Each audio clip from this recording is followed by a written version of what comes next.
Welcome to the Retirement Halftime Show. I'm Heather McWilliams. Joining us is Alexander Joyce with ReJoyce Financial. Alex, today we are talking about stocks dropping in value. Unfortunately, we're seeing it happening a lot right now. When I think of owning stocks, I think of making money, right?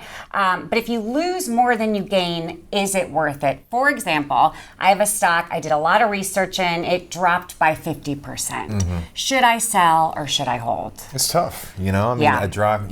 You buy, obviously, as you just mentioned, Heather. I mean, you buy equities because you want that side of your portfolio to rise. The opposite of the left side, if you will. Well, you're looking for a little bit more stability. Debt securities, bonds, and so equities. You know, there's variance, right? There's going to be upside. There's going to be downside. There's going to be peaks. There's going to be troughs. The question naturally is, at what point does emotion set in where you continue to see this equity go down and down and down in value? Well, depending on the company, right? I mean, we think of Apple or we think of Microsoft, we think of Lilly, we think of large cap style or large cap equities, meaning they have large capitalization. They are gigantic companies. They have trillion-dollar valuations.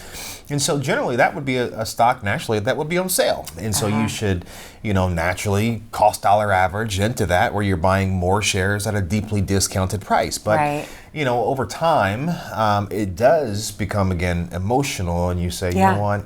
At what point should I just kind of cut my losses and say enough is enough? Right. And I think that depending on what the long-term goal is for that position or those equities or that depending on where you are from a risk appetite as well, and how much money you have in that position depends on the length or duration that it takes to get out from underneath of it. Yes. Realizing, meaning selling to realize that gain, such is true with realizing a loss, would be having to sell that position to actually make that real, if you would.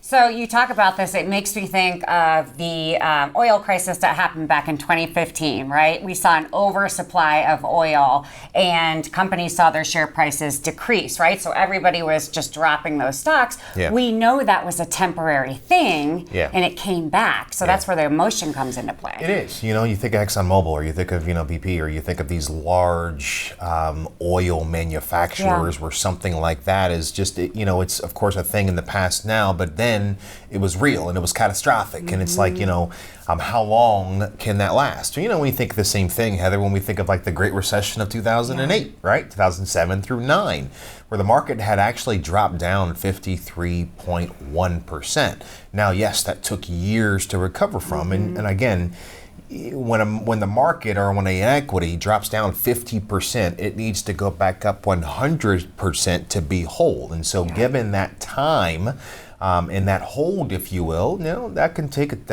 a bite out of somebody's retirement, and you have to apply more time, which is a commodity, towards getting back whole. But again, I think working with a well-rounded advisory firm like ours, because really what it comes down to is how are we funding that equity? Is it in a Roth? Is it in a brokerage account, right? Which makes it taxable, if you will, from a capital gains perspective. Is it in an IRA?